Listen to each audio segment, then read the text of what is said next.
Ya faltan 22 minutos para que sean las 5 de la tarde y como es habitual esta hora y cada viernes está con nosotros el profesor Eduardo Artés, quien nos ayuda a entender y comentar un poco también la actualidad de los últimos 7 días en nuestro país y también en el mundo. Así que ya lo saludamos rápidamente. ¿Qué tal, profesor Artés? Tenga usted muy buenas tardes. Muy buenas tardes, Luis, y buenas tardes a todos los auditores y auditoras. Bueno, vamos con hartas noticias esta semana, parte en el día domingo, con el día 1 de mayo, que es el Día Internacional de los Trabajadores, que se conmemoró con actos a lo largo de todo el país. San Antonio también realizó su actividad acá con bastante público, como no se veía ya hace varios años, y discursos con hartas demandas ahí que aún están pendientes. Pero fue un 1 de mayo de contrastes también, porque en Santiago, lamentablemente, se produjeron hechos que para mí parecer son bastante graves. Una herida y un disparo prácticamente de mucha gravedad contra una periodista que se encontraba cubriendo los hechos y los enfrentamientos obviamente que marcaron la jornada, sobre todo porque aquí entran nuevos actores, Eduardo, como son cierto grupo de delincuentes que lamentablemente están usando estas marchas ahí para enfrentarse incluso con los propios manifestantes, Eduardo. ¿Qué analizas tú de lo ocurrido el domingo? Sí, mira, yo voy a analizar, digamos, por lo menos como actor en primera persona, digamos, de lo que fue la manifestación, donde Ya, justamente estuvieron los disparos, ¿ya? Bueno, correcto. hubieron distintos tipos de manifestaciones en todo el país. Todos sabemos el origen que tiene el 1 de mayo. Así Es es. un día de reflexión, de unidad, de movilización de las y los trabajadores por sus derechos, ¿no? Esta cosa de las 8 horas que son tan potentes, las 8 horas de descanso, 8 horas de recreación y 8 horas de trabajo, 24 horas tiene el día. O sea, ese ha sido, digamos, el eje de lo que es la manifestación del 1 de mayo, recordando a los obreros de Chicago, Estados Unidos, ¿no es cierto?, que en una manifestación en 1886 levantaron esta reivindicación. Como tú decías muy bien, en todo Chile se realizaron también, ¿no?, encuentros, manifestaciones, algunas más potentes que otras. Hay que decirlo con Así es. claridad Mm. que todavía el movimiento sindical en Chile está al debe, está con un grado de debilidad muy importante. No es el movimiento sindical de los miles y miles de trabajadores, trabajadoras, digamos, organizados, que participaban como tal, dándole inclusive una marcialidad y una disciplina a las manifestaciones obreras que eran muy importantes en el pasado. En las manifestaciones aquí en la capital, en Santiago, de cualquier manera se caracterizaron por una masividad relativa, yo diría no muy potente. Lo que fue la más grande, que fue la alternativa, ¿no?, la que se llama llamada por la central clasista, hubieron los hechos que tú comentabas, es decir, este tema, ¿cómo se llama?, de los heridos. Nada menos que 4 personas, y de las cuales, ojo, todos eran trabajadores de la prensa alternativa, pero trabajadores de la prensa alternativa. Sí, claro. Quedando Francisca Sandoval, de la Señal 3, de la población Las Victorias, con riesgo vital todavía está en esa condición en la posta central. Sí, no ha mejorado mucho su condición, lo lamentamos profundamente por lo que ella está pasando, ¿eh? Para nada. Mira, según las informaciones oficiales se hablan más de 11, ojo, más de 11 pistoleros armados en Maine. Sin embargo, a mí me dio la impresión, porque nosotros nos retiramos con nuestro bloque, que era un bloque muy fuerte, muy importante ese día, a darnos cuenta de lo que estaba sucediendo. Porque antes de la represión, antes de los balazos, se produjo la represión de carabineros con los gases que tenía de detrás. En ese momento nosotros decidimos salir a una calle al costado, y por el lado, en dirección a May, venían una cantidad de personas encapuchados, que algunos eran protestantes realmente honestos, qué sé yo, y otros no sabemos qué condición, pero ahí se produjo, ¿no es cierto?, la balacera. Y fue muy potente. Pero lo más interesante es que los balazos fueron dirigidos, ojo, y este es un elemento que hay que decirlo, fueron dirigidos a trabajadores de la prensa alternativa. O sea, no fueron dirigidos así a cualquiera de los que íbamos pasando, porque, o si no, habrían, digamos, caído compañeros de otra condición. Fueron periodistas. Ya. Esto me parece muy grave porque uno puede inducir, puede pensar, ¿no es cierto?, que había una planificación detrás de esto. No se juntan cerca de 20 facinerosos armados para cuidar algunos puestos que son puestos al mismo tiempo ilegales, ¿ya? Que son puestos de hecho y no de derecho, no pagan ningún impuesto, no tienen nada, están fuera de la ley, en la calle Ley. No se juntan fácilmente, rápidamente. La prensa, hasta el momento, de acuerdo a las informaciones oficiales, hablan de 11. Igualmente, 11 no se juntan con revólver en la mano. Y menos aún, digamos, la actitud que ha tenido en realidad la justicia. Ojo, algunos con prisión preventiva en su casa. O sea, arresto domiciliario. Y ahí, en el caso de estos extranjeros que fueron detenidos, le decretan arresto domiciliario y los delitos que cometieron daban de más para prisión preventiva. Bueno, yo le pregunto a cualquiera de los que está escuchando, salga a la calle, dispare un par de balazos al aire, no, a nadie, yo no le pido por favor a nadie. Y estoy seguro que usted se va detenido y no con arresto domiciliario. Si yo lo hiciera así, estoy seguro que pasa eso. Entonces, ¿cómo es posible? Inclusive al último delincuente, autor del balazo sobre Francisca Sandoval, también ha sido, como se llama, dejado con arresto domiciliario. Es el colmo. O sea, es impresentable, por decirlo menos. Algo está pasando. Sí, finalmente, ¿no?, se crea un manto de impunidad sobre estos delincuentes. Así es, y eso podría ser, y ahí está, digamos, lo importante que hay que tomar en cuenta, una tónica que podría darse hacia adelante y hacer que delincuentes, como ya pasó con los estudiantes un mes atrás, ¿no?, actúen contra las marchas, ¿no?, con algún grado de concomitancia, incluso a lo mejor con la policía, porque hay una cantidad de filmaciones, fotografías, etcétera, donde estos individuos interactúan con algunos policías, ya sea a título personal o en forma institucional, no lo sabemos, pero así ha pasado. Y eso es gravísimo, ¿no? Porque estaríamos frente a una situación parecida a lo que se da ya en Colombia, lo que se ha podido dar en México y en otros países. Bueno, hay que poner ojo ahí, Eduardo, porque uno nunca sabe hasta dónde la delincuencia hoy día ha permeado las instituciones y todo lo que hoy día conocemos como Estado. Uno no conoce, básicamente, eso no puede nada más que elucubrar al respecto, pero es algo al cual hay que ponerle bastante ojo, sobre todo en estos instantes, en este tiempo que vivimos. Así es muy grave y creo que todos tenemos que ponerle ojo y exigir que se esclarezcan los hechos. Sí, claro. Eso es muy importante. No puede haber ninguna tranquilidad después de lo sucedido. No porque cualquier persona decir yo salgo a una manifestación y aparece un grupo de delincuentes armados, claro, aparentemente defendiendo no sé qué, derechos propios, y bueno, y vamos a ser baleados y no va a pasar. Claro. Bueno, hay que ir viendo la situación. Avanzamos con la entrevista hoy día, como cada día viernes, con el profesor Eduardo Artés. Bueno, descolgándonos un poco del tema del 1 de mayo, tocabas ahí tangencialmente la situación sindical en nuestro país. ¿Cómo la ves? Mira, yo la veo bastante mal. La verdad, las cosas que hace mucho rato que los trabajadores y trabajadoras no tenemos organizaciones poderosas, claras, que mantengan una lucha permanente en cuanto a los derechos concretos, específicos, ¿no?, de condiciones de sueldos, de trabajo, y también, como los trabajadores corresponde, con una perspectiva de poder.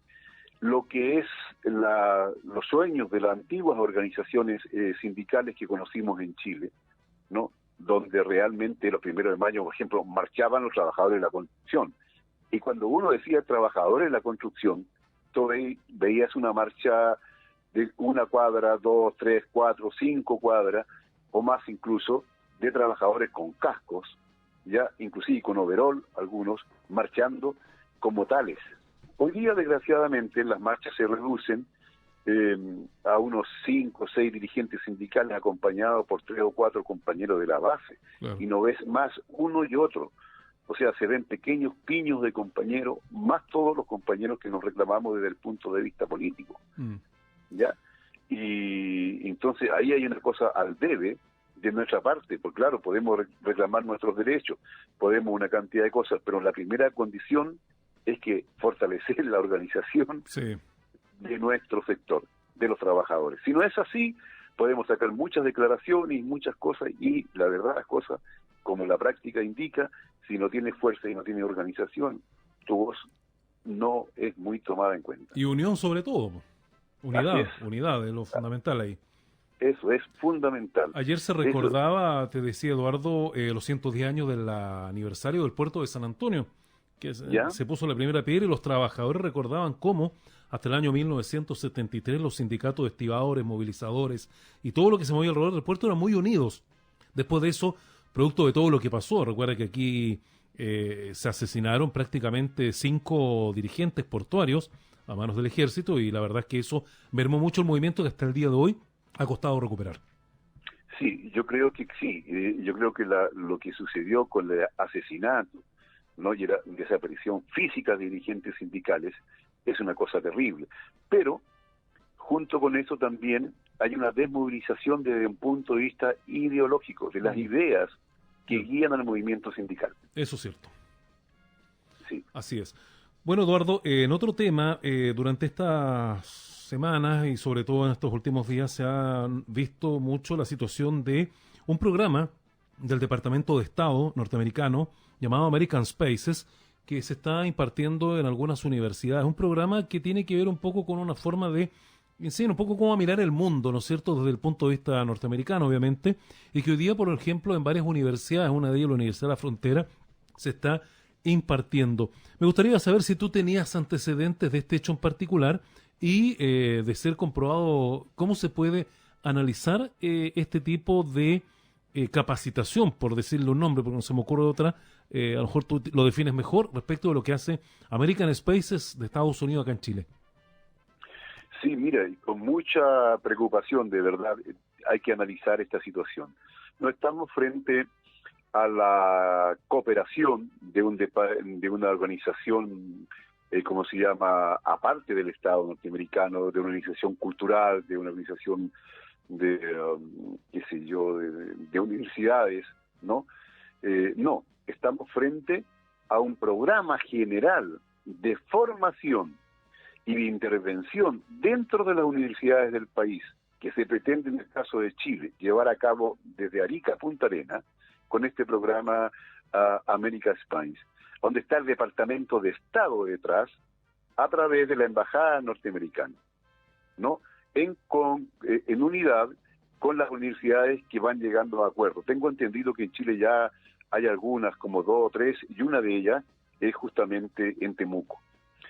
Yo quiero ya hacer un llamado a la atención sobre esto, porque claramente esto está al filo de lo que es la seguridad nacional. El tema de la formación y la educación, ¿no?, es esencial, sobre todo la educación superior. Entonces, que venga un organismo de las características del Departamento de Estado de Estados Unidos a intervenir, a crear programas, a crear rincones de ellos dentro de las universidades chilenas es de toda gravedad. Es como que, permitir, ¿no es cierto?, que de lo que es, digamos, el Ministerio de Defensa de Chile tenga un rincón en las universidades de Bolivia.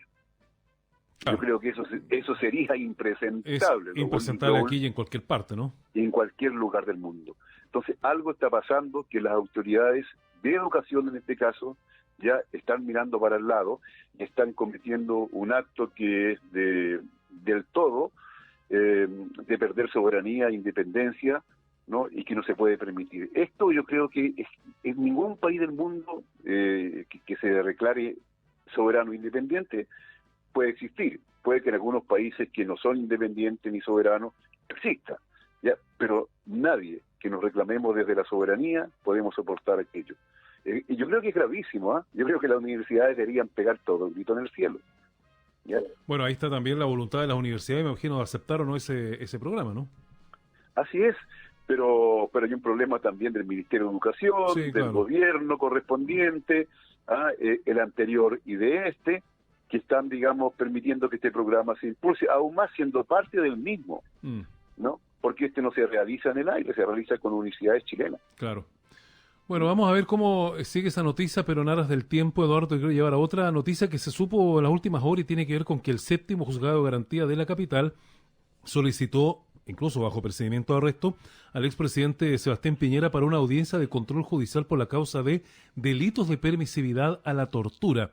Es una diligencia que está contemplada en el artículo 186 del Código Procesal Penal. Y la fiscal Jimena Chon, precisamente, dirige esta investigación y tiene que informar sobre los plazos para hacerla. ¿Qué opinas tú de esta noticia y cómo la tomas, Eduardo? Bueno, es una buena noticia, porque hay una cosa que es cierta, cuando uno busca justicia, busca, digamos, que se esclarezcan los hechos. Una golondrina, dice un viejo dicho, no hace verano. No, para nada. Pero ayuda, ¿ya? Algo es algo, algo es algo, ¿ya? Y que sea, como se llama, procurado, que vaya a una audiencia determinada, Piñera, el día 17 de mayo, es muy importante, porque es necesario, digamos, esclarecer, ¿no?, todo lo que fue la violación a los derechos humanos a partir de lo que fue el levantamiento popular del 2019. Claro. También, dentro de la misma causa, ojo, no sé si tú sabes y saben los demás, que también ahí está considerado el caso de los generales, ¿no? Que es Ricardo Yáñez, que es el actual director general de Carabineros, y de su antecesor, Mario Rosas, ¿no? Que sería interesante ver cómo va cursando aquello, ¿no? Pero por lo menos es una posibilidad de debatir y que ojalá que la fiscal Jimena Chong, que ha demostrado tener bastante firmeza en llevar adelante algunas cosas, ¿no?, en esta oportunidad pueda llevar hasta el final el esclarecimiento de estos hechos y que sean castigados, ¿no?, quienes corresponden. Y yo creo que Piñera sí tiene responsabilidad en los casi 600 personas que quedaron con daños oculares, etcétera, etcétera, en las personas muertas, que fueron más de 40, en los detenidos. Ojo, que hasta el día de hoy hay presos políticos y ya nadie habla de aquello, por lo menos el actual presidente no los nombra, ¿no, señor Boris? Bueno, eso es un tema que está pendiente, pero vuelve a instalar con mucha fuerza, ¿no es cierto?, esto. Ya veremos el día 17 de mayo si Piñera va en forma voluntaria o tendrá que ser conducido por la fuerza. Claro. Bueno, esto se origina por una querella que interpuso el abogado Luis Mariano Rendón. Esto fue en noviembre del año 2019, en pleno estallido social, así que lleva más de 2 años y medio de tramitación aquello, ¿no? Así es. Así que yo creo que es una muy buena noticia en términos de que va a permitir profundizar sobre lo que sucedió y sobre, digamos, la responsabilidad, porque no fue un solo acto, de un solo momento, fueron varios días, sumaban los personas con daños y sufriendo violación a los derechos humanos, con crímenes incluso que pueden ser considerados de lesa humanidad. Así es. Bueno, nos vamos en la última parte ya de nuestro programa. Recuerda que todos los viernes conversamos con el profesor Eduardo Artés. Y siempre es bueno también pegarle un comentario, ¿no es cierto?, a la semana del gobierno de Gabriel Boric, que esta semana se fue a Punta Arenas, donde ha tenido varias actividades. Cuéntanos un poco cómo has visto el desempeño del gobierno esta última semana. Mira, yo creo que el gobierno sigue con declaraciones que no dicen nada, ¿no?, o que simplemente mantienen la esperanza en algún cambio, pero sin nada que sea fundamental. En términos de la inflación, de la subida de precios, sigue todo tal cual. Han negado por centésima vez la posibilidad de fijación de precios, que es algo reclamado ya en marcha, en organizaciones. El 1 de mayo había muchos carteles, ¿no es cierto?, con la exigencia de fijación de precios, ¿ya? Y él continúa con el tema de las subvenciones. Por otro lado, el desgaste del gobierno es evidente, no solamente en las encuestas, sino que en el hablar concreto de la gente en la calle, ya en las manifestaciones.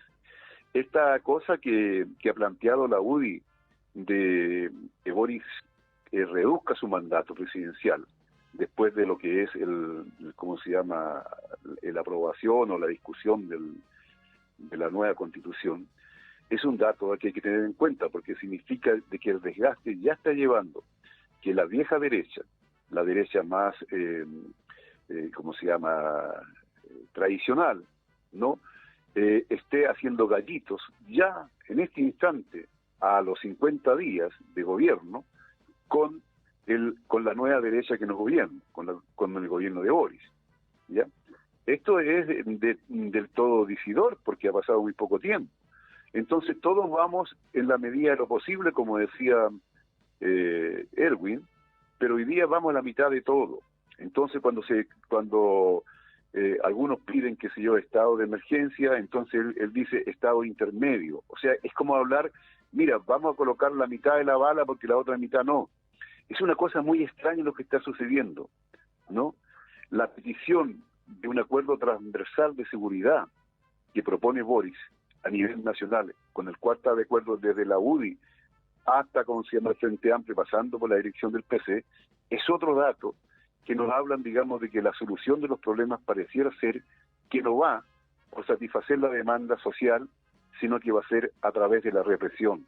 Esto también es un dato importante, ¿no? Porque claramente el tema del auge del desempleo se soluciona con planes de desarrollo, de construcción de infraestructura, de vivienda, etcétera, etcétera, buscar la manera del impuesto a los super ricos, etcétera, etcétera, buscar los recursos para llegar a generar trabajo digno y que cree riqueza. No se va a solucionar.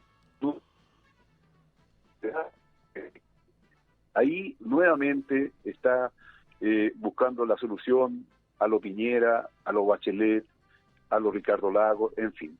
Es grave, digamos, porque estamos en más de lo mismo y en la continuidad desde un punto de vista social y en la forma de enfrentar la solución de los problemas que están planteados a nivel social. Así es.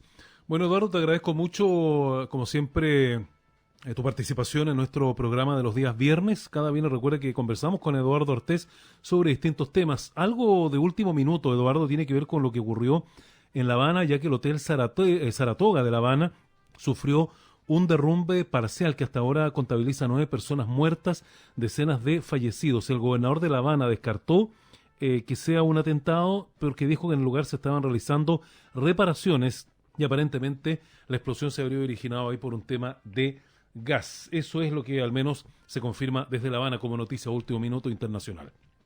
Esa es una pésima noticia, toda nuestra solidaridad con los familiares, con el pueblo cubano, inclusive con el gobierno, sobre esa situación, y esperamos que también se esclarezca, y como siempre, ya hay trabajadores muertos, y bueno, también deben de verse las responsabilidades, sí, claro.